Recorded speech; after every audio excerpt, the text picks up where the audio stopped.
What secrets do you hold, great stars?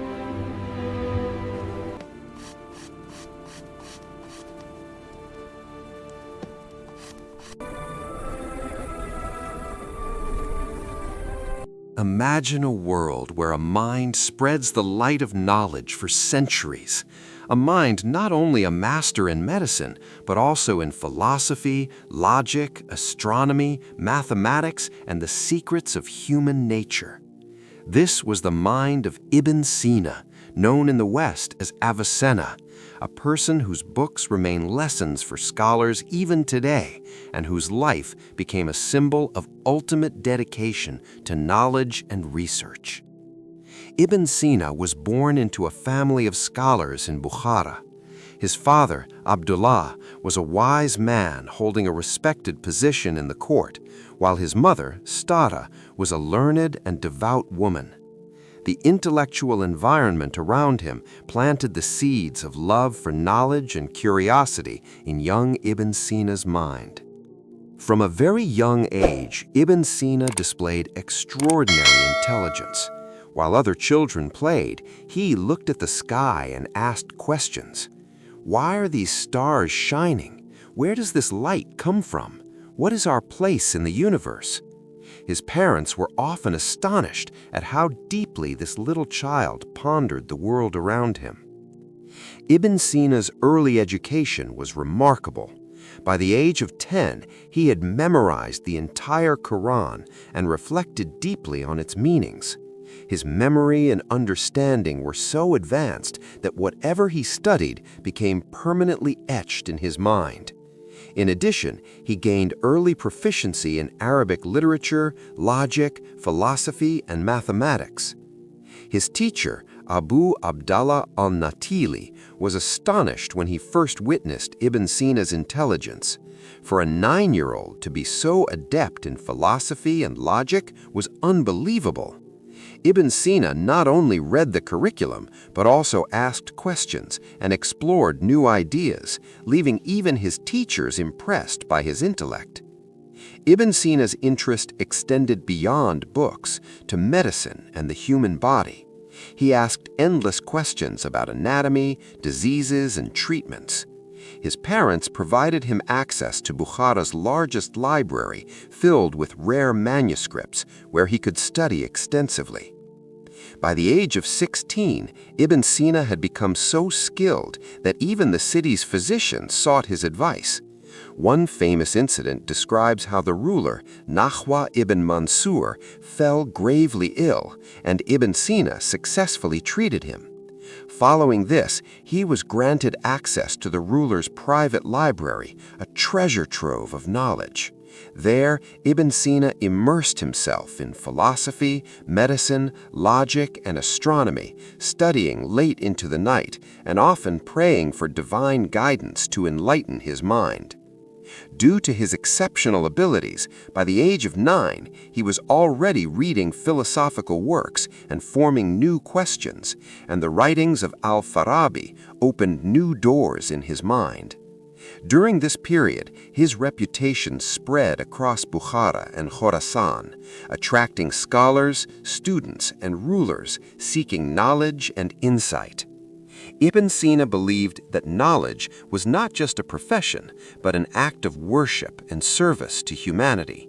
He famously said, "The purpose of knowledge is not wealth or fame, but the pursuit of truth." With this belief, his childhood and youth became a journey that later shaped him into one of the greatest scholars in history, a pioneer in the fields of science, research, and spirituality.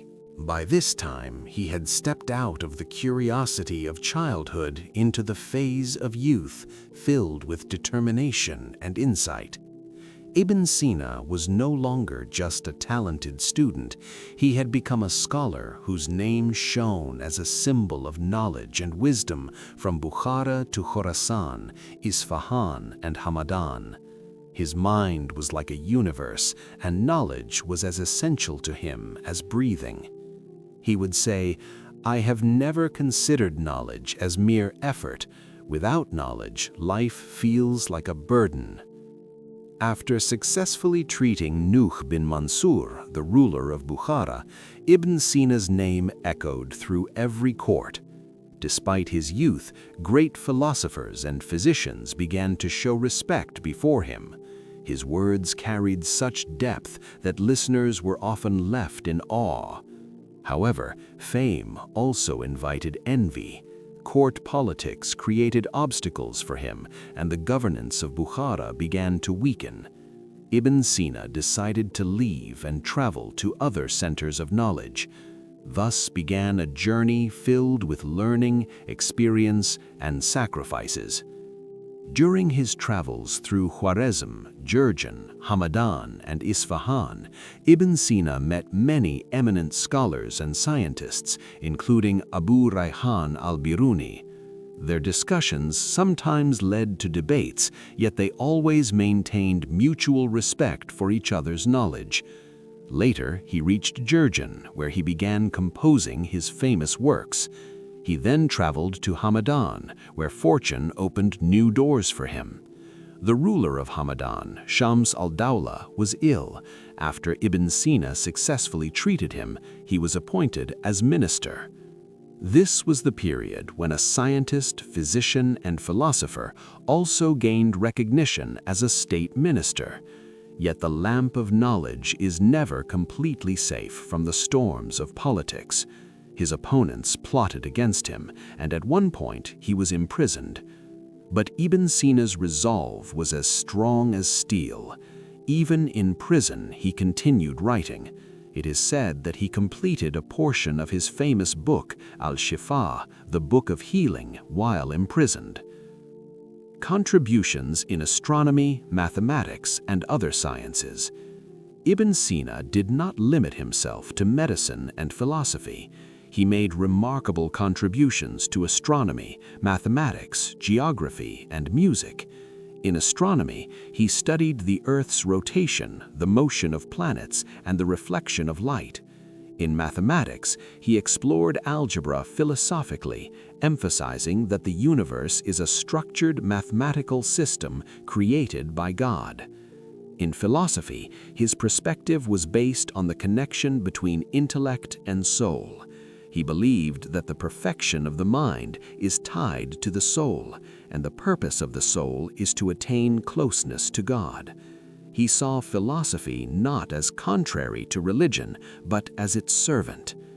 Indeed, Ibn Sina's intellectual peak became the brightest period of his time. One man had mastered science, medicine, philosophy, astronomy, logic, and even politics. His life demonstrated that knowledge has no boundaries of nation or language. It is a light that reaches every mind ready to embrace it. When Ibn Sina's name is mentioned, an entire world of knowledge and wisdom comes to mind. He was not merely a physician or philosopher. He was the founder of an intellectual movement that transformed the foundations of thought in both the East and the West. His writings influenced the Islamic world deeply and later became a cornerstone for European scholars during the Renaissance. Throughout his life, Ibn Sina wrote approximately 450 books and treatises, of which around 240 covered various sciences, and nearly 150 were dedicated specifically to philosophy and medicine. Considering the demands of teaching, research, court responsibilities, and travel, this is an extraordinary scholarly output. His works were written in Arabic and Persian, making them accessible to both the learned and the general public.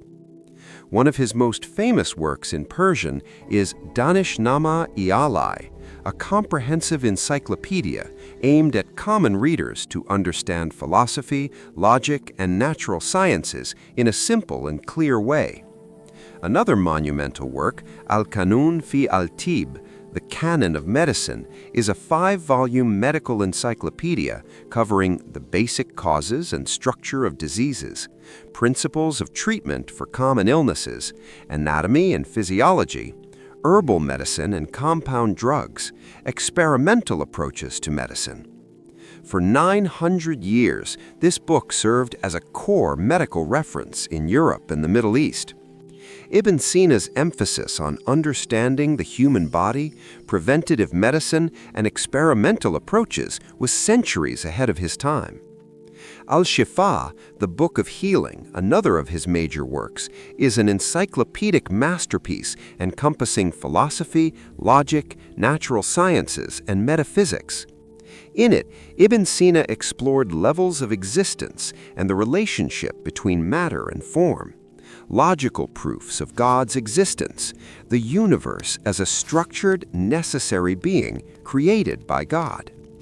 In Europe, Ibn Sina is also remembered as the father of modern philosophy, with his ideas influencing thinkers such as Thomas Aquinas. Beyond philosophy and medicine, Ibn Sina made significant contributions to physics, astronomy, mathematics, and psychology.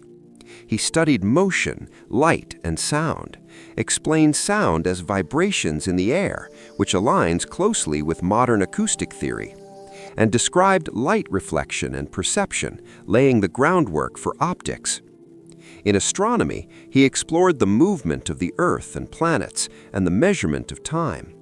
In mathematics, he analyzed proportions, shapes, and abstract numbers philosophically. In psychology, he investigated the human mind, dreams, emotions, and their effect on physical health, concepts that modern science recognizes as the mind-body connection. Ibn Sina believed in the harmony of intellect and spirituality, emphasizing that the mind and soul together lead humanity closer to the divine. His philosophical outlook deeply influenced Islamic mysticism, particularly thinkers like Al-Ghazali and Ibn Arabi, as well as later scholars across the Muslim world. Even centuries later, his works remain relevant.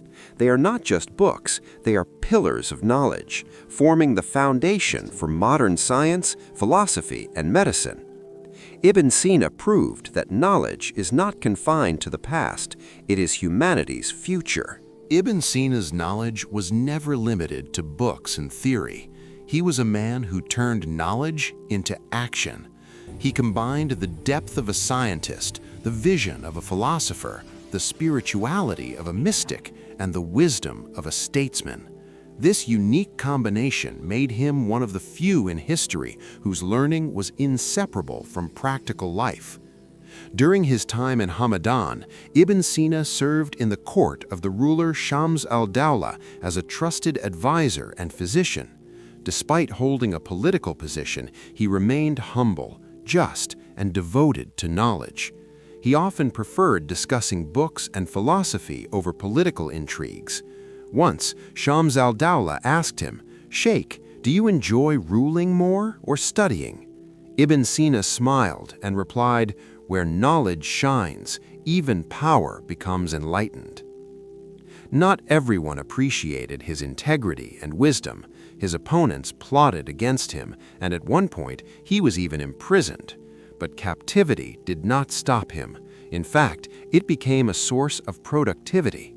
While imprisoned, he wrote parts of his famous encyclopedic work, Al-Shifa, introducing new philosophical ideas and refining his scientific observations. After his release, he moved to Isfahan, where he found a patron in Al-Ala al-Dawla Kakuya, a ruler who valued knowledge and arts. This period is considered one of the most peaceful and productive phases of his life. Here, Ibn Sina completed many of his most important works, taught a new generation of students, conducted scientific experiments in medicine, astronomy, and mathematics. His daily routine was a testament to discipline and devotion. Early morning Quran recitation, teaching students, daytime research and writing, nighttime stargazing and reflection. He believed that understanding the cosmos leads to understanding the human heart. Ibn Sina was a meticulous scholar who slept very little, often working through the night, writing several pages in a single sitting, letting ideas flow like an unending river from his mind to paper. Humanity was central to his teachings. He treated patients not only with medicine, but also with kindness, hope, and moral guidance. He believed that disease was not just physical, but also emotional and spiritual, and the healer's compassion was as important as the treatment itself. There is a famous story of a poor farmer who came to him without money. Ibn Sina personally bought the medicines and treated him, saying, "A cure works best when it comes from the heart." For Ibn Sina, knowledge without service to humanity was meaningless. His philosophy emphasized that man is the greatest creation of God, and the human soul is a channel through which learning leads to spiritual elevation. His ideas on ethics, justice, and human dignity later became foundational in Islamic moral philosophy and education.